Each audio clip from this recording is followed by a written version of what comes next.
Chhaava movie देखने के बाद आपकी आंखों में आंसू और मन में ये सवाल होगा कि आखिर औरंगजेब जैसे क्रूर राजा के साथ क्या हुआ। क्या उसकी क्रूरता की सजा दुनिया में मिली और आखिर कैसा रहा औरंगजेब की जिंदगी के आखिरी कुछ साल। इस सवाल का जवाब जानने के लिए हम एक छोटी सी हिस्ट्री समझते हैं। औरंगजेब के लिए दक्कन इतना इम्पोर्टेंट था कि उसने अपनी जिंदगी के 26 साल दक्कन को हासिल करने में लगाए हैं।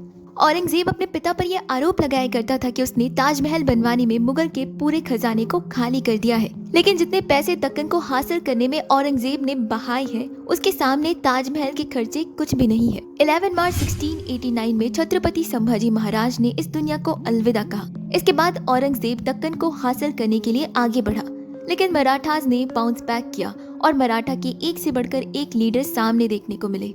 अब औरंगजेब 86 इयर्स का हो चुका था और 24 साल उसने दक्कन को हासिल करने में लगा दिए हैं। जिस तरीके से औरंगजेब ने अपने भाई दारा शिकोह का कत्ल किया और गद्दी हासिल की, अब इस उम्र में औरंगजेब के शरीर में उतनी ताकत नहीं रही। साल 1705 में औरंगजेब बीजापुर में कैंपेन कर रहा था और अब फाइनली औरंगजेब को ये एहसास हो चुका था कि उसे दिल्ली वापस चले जाना चाहिए। अब औरंगजेब की हालत खराब हो चुकी थी और वो हाथी घोड़े पर सफर नहीं कर सकता था, तो औरंगजेब को पालकी में बिठाया गया और औरंगजेब का काफिला निकल पड़ा दिल्ली की ओर। लेकिन रास्ते में कृष्णा नदी के किनारे औरंगजेब की तबीयत बहुत ज्यादा खराब हो गई। औरंगजेब के सफर को 6 महीने के लिए रोक दिया गया और अक्टूबर 1705 को एक बार फिर से सफर शुरू किया गया। 20 जनवरी 1706 में औरंगजेब अहमदनगर पहुंचा। अब यहाँ पर औरंगजेब की तबीयत इतनी ज्यादा खराब हो गई थी कि पालकी में भी सफर नहीं किया जा सकता था। अब औरंगजेब को अपने जीवन के अंतिम साल यहीं बिताने पड़े।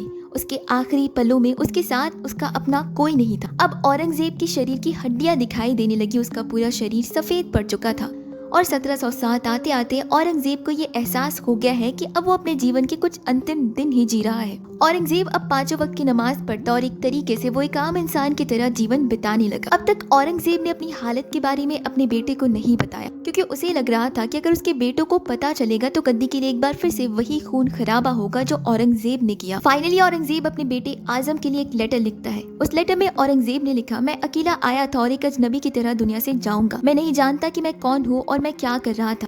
राज करने के दौरान मैंने जो भी किया उसने बस निराशा छोड़ी है। मैंने जो भी किया अल्लाह मुझ पर रहम करे। मैं एक बादशाह के तौर पर नाकाम हो गया। मेरा इतना कीमती जीवन किसी काम का नहीं। मैं इतना बदनसीब हूँ कि जब उनसे मिलने की घड़ी आ पहुंची है मैं उन्हें महसूस नहीं कर पा रहा हूँ। शायद मेरे गुनाह ऐसे नहीं है कि उन्हें माफ किए जा सके। साथ ही औरंगजेब अपने जीवन के आखिरी दिनों में टोपियां सिला करता था। औरंगजेब ने लेटर में लिखकर बताया कि टोपियां सिलकर मैंने 4 रुपए 2 आने कमाए हैं। कुरान लिखकर उसके कॉपीज को बेचकर मैंने 305 रुपए कमाए हैं। काजी उन पैसों को गरीबों में बांट दी। मेरी मौत पर कोई दिखावा नहीं होगा, कोई संगीत नहीं बजेगा, कोई समारोह नहीं होगा। मेरी कब्र पर कोई पक्की इमारत ना खड़ी की जाए। मैं इस काबिल नहीं कि मुझे मौत के बाद छांव मिले। हालांकि मेरे कब्र के आसपास एक चबूतरा बनाया जा सकता है। मुझे दफन करते समय मेरे चेहरे को ना ढका जाए ताकि मैं खुले चेहरे से अल्लाह का सामना कर सकूं।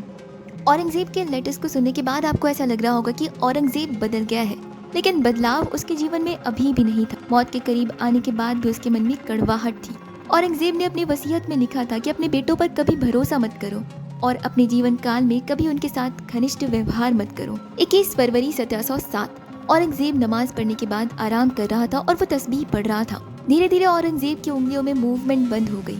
औरंगजेब कोई दुआ पढ़ने की कोशिश कर रहा था या वो किसी से कुछ कहना चाहता था, लेकिन वो क्या बोल रहा था वो कोई समझ नहीं पाया, क्योंकि आवाज उसके मुंह से बाहर नहीं निकल पाई। औरंगजेब ने जैसा कहा था उसे एग्जैक्टली वैसे ही दफन किया गया है। और ये जानकर आपको हैरानी होगी कि आज जिस जगह पर औरंगजेब दफन है उस डिस्ट्रिक्ट का नाम छत्रपति संभाजी नगर है। गद्दी हासिल करने के लिए औरंगजेब ने अपने भाई दारा शिकोह के सर को धड़ से अलग कर दिया।